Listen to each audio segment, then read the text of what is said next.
ಒಬ್ಬ ವ್ಯಕ್ತಿಯು ಕಿಡ್ನಿ ಇಲ್ಲದೆ ಬದುಕಲು ಸಾಧ್ಯನಾ? 2006ರಲ್ಲಿ ವೈದ್ಯರು ಸ್ಪಷ್ಟವಾಗಿ ಹೇಳಿದ್ದರು, ಅವರ 2 ಕಿಡ್ನಿಗಳು ಸಂಪೂರ್ಣವಾಗಿ ವೈಫಲ್ಯಗೊಂಡಿದೆ ಅಂತ. ಅವರು ಹೆಚ್ಚು ಅಂದ್ರೆ ಇನ್ನು 1 ಅಥವಾ 2 ವರ್ಷ ಮಾತ್ರ ಬದುಕಬಹುದು ಎಂದು ಹೇಳಿದ್ರು. ಆದ್ರೆ ಆಶ್ಚರ್ಯವಾಗಿ ಅವರು ಇಂದಿಗೂ ಸಹ ಹೇಗೆ ಆರೋಗ್ಯವಾಗಿದ್ದಾರೆ? ಇದು ವೈದ್ಯಶಾಸ್ತ್ರಕ್ಕೆ ಸವಾಲ ಅಥವಾ ದೈವಶಕ್ತಿಯ ಅದ್ಭುತವಾ? ಇದನ್ನು ಆ ದೇವರೇ ಬಲ್ಲ. ಸಾಮಾನ್ಯ ಜನರಿಂದ ಹಿಡಿದು ವಿರಾಟ್ ಕೊಹ್ಲಿ, ಫಿಲ್ಮ್ ಸ್ಟಾರ್ಸ್ ವರ್ಗೂ ಎಲ್ಲರೂ ಇವರ ಬಳಿಗೆ ಹೋಗುತ್ತಾರೆ ಹಾಗೂ ಎಲ್ಲರೂ ಈ ವ್ಯಕ್ತಿಯನ್ನು ಆರಾಧಿಸುತ್ತಾರೆ. ಇನ್ನು ಆ ವ್ಯಕ್ತಿ ಯಾರು ಅಂತೀರಾ? ಆ ಮಹಾನ್ ವ್ಯಕ್ತಿಯೇ ಪ್ರೇಮಾನಂದ ಮಹಾರಾಜ್. ಇವರ ಜೀವನಯಾನವನ್ನು ನೀವು ಕೇಳಿದ್ರೆ ನಿಮ್ಮ ಜನ್ಮ ಪುನೀತವಾಗುತ್ತದೆ. ಹಾಗಾಗಿ ವಿಡಿಯೋವನ್ನು ಎಲ್ಲೂ ಸ್ಕಿಪ್ ಮಾಡದೆ ಪೂರ್ತಿಯಾಗಿ ಕೊನೆವರೆಗೂ ನೋಡಿ.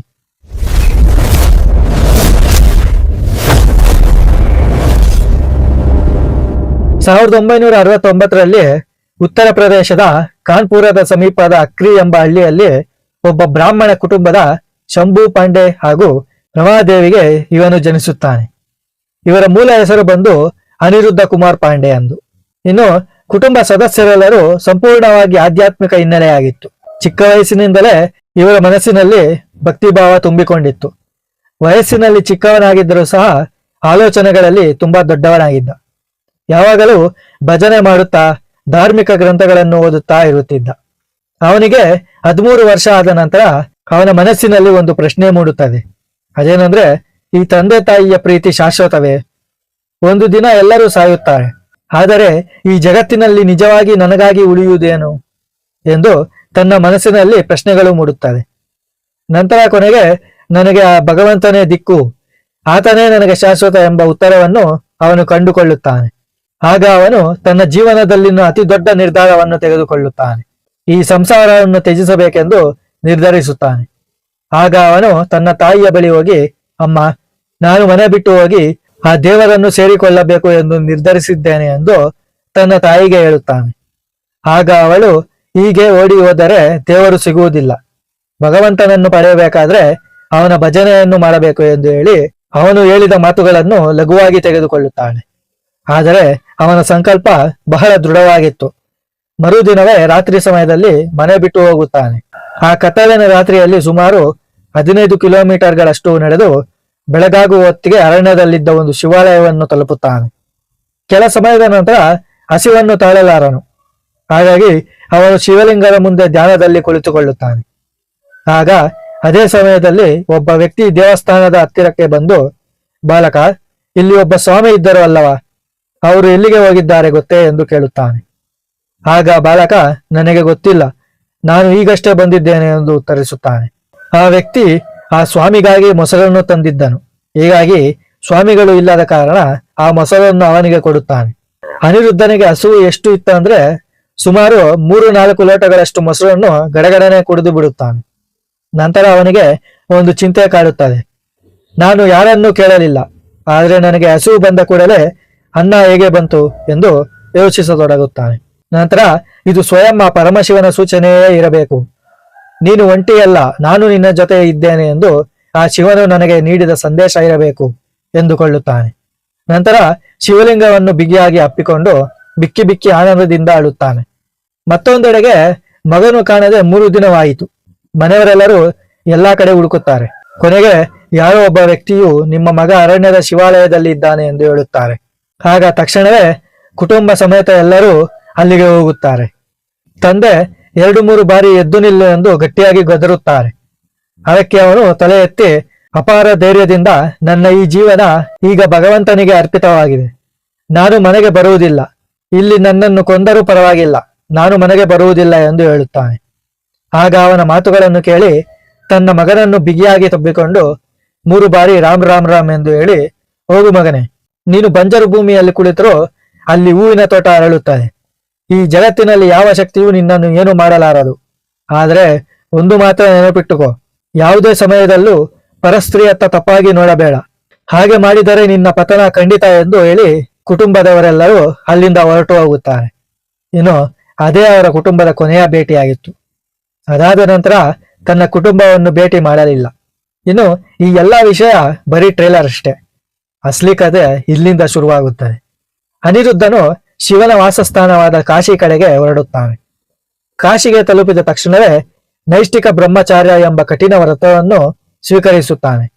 ಆಗ ಅವರ ಹೆಸರು ಸಹ ಬದಲಾಗುತ್ತದೆ. ಎಲ್ಲರೂ ಅವರನ್ನು ಆನಂದ ಸ್ವರೂಪ್ ಬ್ರಹ್ಮಚಾರಿ ಎಂದು ಕರೆಯಲು ಆರಂಭಿಸುತ್ತಾರೆ. ನಂತರ ಅವರು ಕಾಶಿಯ ತುಳಸಿ ಘಾಟ್ ಅನ್ನು ತಮ್ಮ ನಿವಾಸವಾಗಿಸಿಕೊಳ್ಳುತ್ತಾರೆ. ಅಲ್ಲಿ ಅವರು ಒಂದು ಆಲದ ಮರದ ಕೆಳಗೆ ವಾಸಿಸಲು ಆರಂಭಿಸುತ್ತಾರೆ. ಇನ್ನು ಕಾಶಿಯಲ್ಲಿ ಅವರ ದಿನಚರಿ ಸಾಮಾನ್ಯ ಮಾನವರಿಗೆ ಅಸಾಧ್ಯವಾಗಿತ್ತು. ರಾತ್ರಿ 2 ಗಂಟೆಗೆ ಅವರ ದಿನ ಆರಂಭವಾಗುತ್ತಿತ್ತು. ದಿನಕ್ಕೆ 3 ಬಾರಿ ಗಂಗಾ ಸ್ನಾನವನ್ನು ಮಾಡುತ್ತಿದ್ದರು. ಎಷ್ಟೇ ಚಳಿ ಇದ್ದರೂ, ಎಷ್ಟೇ ಸುಡುವಂತಹ ಬಿಸಿಲಿದ್ರೂ ಸಹ ಈ ನಿಯಮವನ್ನು ಪಾಲಿಸುತ್ತಿದ್ದರು. ಸ್ನಾನ ಮುಗಿದ ನಂತರ ಆಲದ ಮರದ ಕೆಳಗೆ ಕುಳಿತು ಗಂಟೆಗಳ ಕಾಲ ಧ್ಯಾನದಲ್ಲಿ ತೊಡಗುತ್ತಿದ್ದರು. ಇನ್ನು ವಿಶೇಷವಾಗಿ ಅವರು ಆಕಾಶ ವೃತ್ತಿ ಎಂಬ ಕಠಿಣ ವ್ರತವನ್ನು ಪಾಲಿಸುತ್ತಿದ್ದರು. ಯಾರಾದರೂ ಭಿಕ್ಷೆ ನೀಡಿದರೆ ಮಾತ್ರ ಸ್ವೀಕರಿಸುತ್ತಿದ್ದರು. ಯಾರೂ ಕೊಡದಿದ್ದರೆ ಮೌನವಾಗಿ ಎದ್ದು ಗಂಗಾಜಲವನ್ನು ಕುಡಿದು ತಮ್ಮ ಹೊಟ್ಟೆ ತುಂಬಿಸಿಕೊಳ್ಳುತ್ತಿದ್ದರು.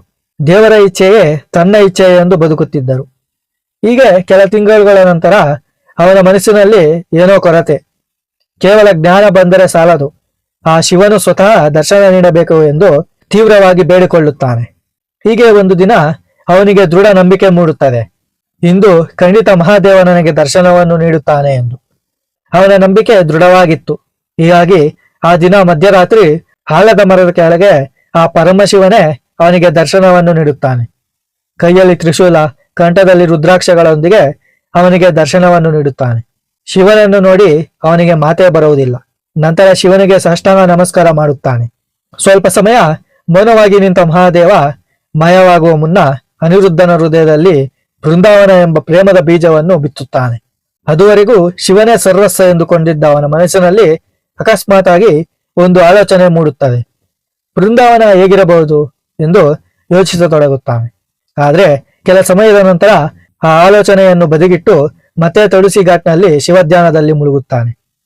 ಮರುದಿನ ಒಬ್ಬ ಸಾಧು ಅವನ ಬಳಿ ಬಂದು, ಕಾಶಿ ಅಂಧಾರ ಶಾಲೆಯಲ್ಲಿ ಬೃಂದಾವನದ ಕಲಾವಿದರಿಂದ ರಾಸಲೀಲೆ ನಡೆಯುತ್ತಿದೆ, ಬನ್ನಿ ನೋಡೋಣ ಎಂದು ಕರೆಯುತ್ತಾರೆ. ಅವರು ಬೃಂದಾವನದಿಂದ ಬಂದವರು. ಒಂದು ಸಲ ಬನ್ನಿ ಎಂದು ಹೇಳಿ ಅವನನ್ನು ಕರೆದುಕೊಂಡು ಹೋಗುತ್ತಾರೆ. ಆದರೆ ಈ ಚಿಕ್ಕ ಪ್ರಯಾಣವೇ ತಮ್ಮ ಜೀವನವನ್ನು ಬದಲಾಯಿಸುತ್ತದೆ ಎಂದು ಅವರಿಗೆ ತಿಳಿದಿರಲಿಲ್ಲ. ಸುಮ್ಮನೆ ಅಲ್ಲಿಗೆ ಹೋದ ಅವರು ಬೃಂದಾವನದ ಕಥೆಯನ್ನು ನೋಡುತ್ತಾ ಅದಕ್ಕೆ ಆಕರ್ಷಿತರಾಗಿ ಪ್ರತಿದಿನವೂ ಅಲ್ಲಿಗೆ ಹೋಗುತ್ತಿದ್ದರು.